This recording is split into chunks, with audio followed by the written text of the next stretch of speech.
You can check the freezer. À tous, big up à tous, c'est la vie de Guy Hollande.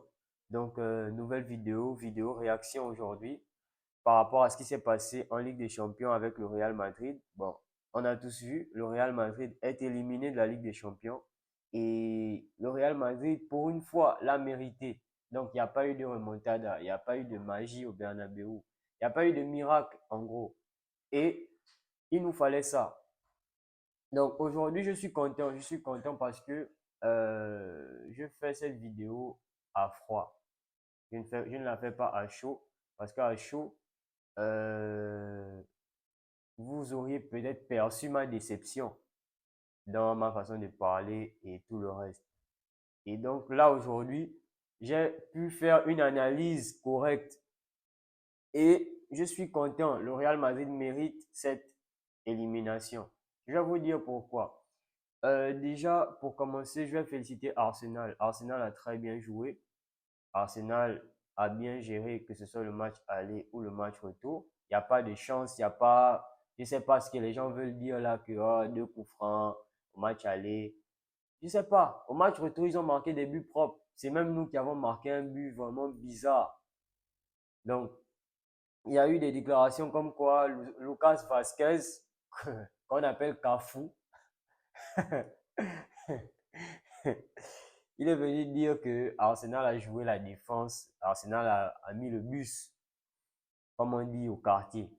Mais Arsenal n'a pas mis le bus parce que Arsenal a eu plus d'occasions que le Real. Arsenal a eu plus de mérite que le Real, malgré qu'on était à domicile. Donc s'il faut analyser poste par poste ou bien secteur de jeu par secteur de jeu, on va se mettre à redire les mêmes choses qu'on disait au début de saison.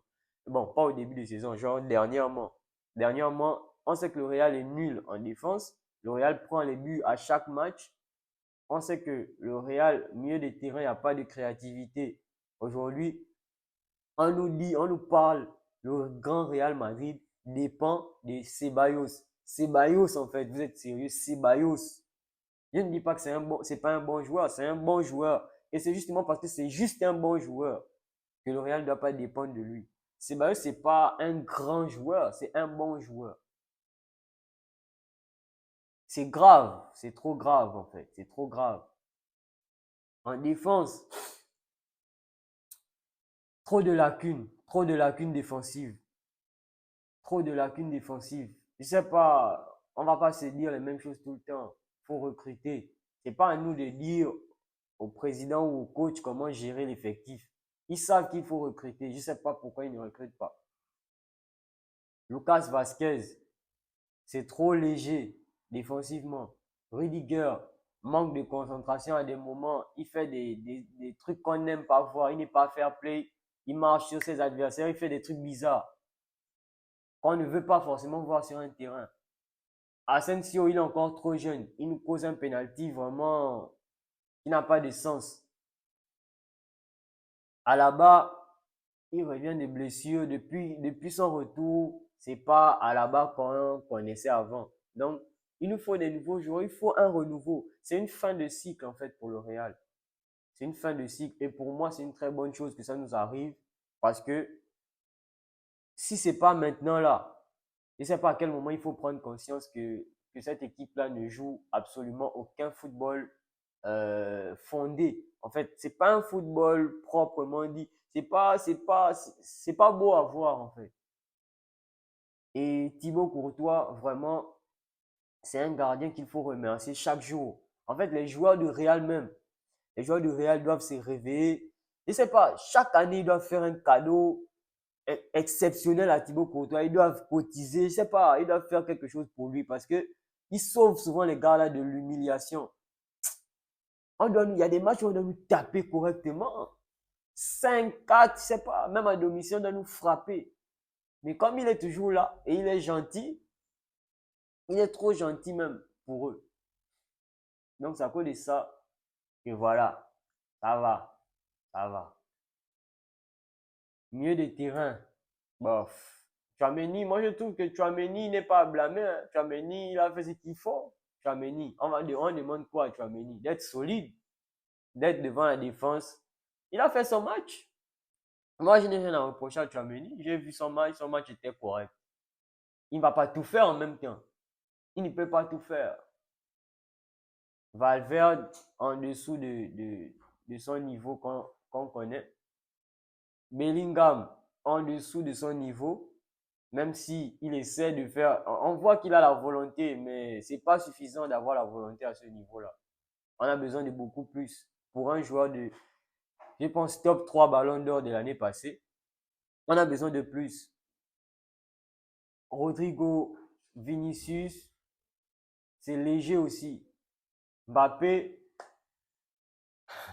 je ne sais pas à quel moment on aura le Kylian Mbappé qu'on nous vend tous les jours parce que lui, c'est un sujet délicat. C'est un joueur qu'on essaie de nous vendre que Kylian Mbappé est comparable à Cristiano Ronaldo, comparable à Messi, mais c'est pas vrai en fait. C'est pas vrai parce que on a besoin de voir son impact. Là, c'est là maintenant qu'on a besoin de voir son impact. Et on ne sait pas à quel moment il va nous montrer ça. Il a déjà 26 ans. Il a déjà 26 ans. Peut-être on n'est pas conscient de ça. Mais il a déjà 26 ans. Il va prendre 27 ans cette année. S'il ne nous montre pas ça maintenant, il va nous montrer ça quand? Il va nous montrer ça à quel moment en fait? À quel moment il nous montre ça? Du coup, bon, ce qui nous ramène à dire maintenant aujourd'hui que Carlo Ancelotti doit libérer. Carlo Ancelotti, très grande carrière, très grand coach, on connaît. Mais fin de cycle, dit aussi fin de Carlo Ancelotti au sein du Real Madrid parce que trop c'est trop en fait. Trop c'est trop. Je ne sais pas si c'est le coach le problème, mais à un moment donné aussi, vieux, vieux, pardon quoi, pardon. On t'aime bien, on te respecte, mais pardon. Les choix, il y a certains choix qu'il nous fait là, qu'il nous propose souvent qui ne sont pas bons. Je sais que c'est pas facile peut-être pour lui. L'effectif n'est pas je sais pas, chargé ou je sais pas. Mais il nous faut quelqu'un de, il nous faut une nouvelle personne, c'est tout.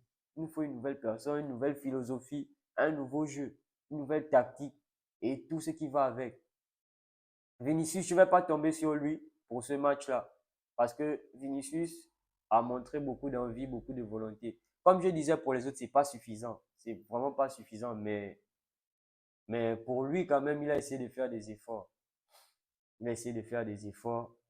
Mais vraiment, le Real Madrid, vous venez jouer 40 combien de centres? Il y a une stat qui est sortie. Je ne sais pas combien, 40 et quelques centres. Vous faites des centres là pour qui? En fait, vous faites le centre pour qui? L'attaquant ne reste pas dans la surface. C'est pas un neuf. Kylian Mbappé, c'est pas un neuf. Il a le dossard neuf, mais c'est pas un neuf. Il est dehors. À chaque fois, il est dehors. À chaque fois, il est dehors. Il vient, il décroche. Mais tu décroches, tu n'as même pas la technique que tu avais avant pour te débarrasser de tes adversaires, pour créer un peu un danger. Tu frappes de loin des frappes inutiles.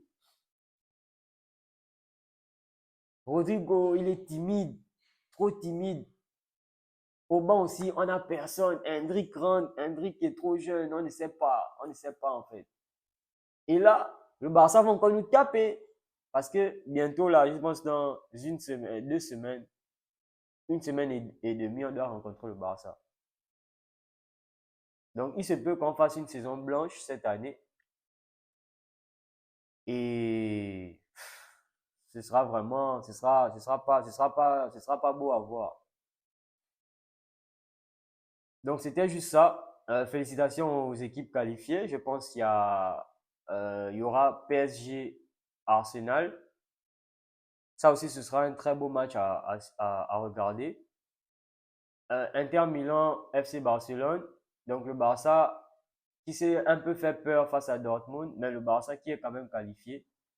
Et on va voir ce que ça va donner face à l'Inter parce que l'Inter aussi, c'est l'une des équipes en forme. Ils sont très bons défensivement, très bons aussi en attaque. Ils ont éliminé le Bayern et ils se sont très bien débrouillés aller-retour sans perdre. Donc, ça promet une belle confrontation aller-retour. Donc, c'était un peu ça pour mon avis hein, par rapport à tout ce qui s'est passé. Donc, demain et dimanche, demain, il y a le Barça qui joue au Celta Vigo. Donc, on va un peu voir ce que ça va donner. Après la Ligue des Champions, le Barça aussi qui joue tous les 3 jours. Donc, c'est un peu compliqué pour eux. J'espère qu'ils vont nous donner quand même un assez beau match parce que ce ne sont pas des robots. Hein. Ce ne sont pas des robots. On a vu leur dernier match, on a laissé un peu Pedri se reposer. C'était vraiment, ça frôlait la catastrophe parce que Dortmund a réussi à marquer 3 buts. Donc, j'espère qu'ils viendront en forme. Lamine Yamal, Rafinha et tout le reste. En tout cas, on attend ce que ça va donner. Bon, on se dit à demain et on verra ce qui va se passer. Donc, merci à toutes les personnes qui continuent à réagir, s'abonner, liker. C'est très gentil de votre part. Et prenez toujours soin de vous, prenez soin de vos proches, c'est le plus important. Comme vous le savez, pour tous les Gabonais, il y a un deuil national. On a perdu une panthère. Et vraiment qu'il repose en paix. C'est un joueur qui nous a quand même donné assez d'émotions. Donc, je tenais quand même à dire un petit mot sur lui. Arabo Penza, repose en paix et voilà que Dieu puisse t'accueillir là là où tu iras. Donc, c'est un peu ça. Donc, c'était la vie de Guy Hollande. On se dit à très bientôt. Big up à vous, la famille.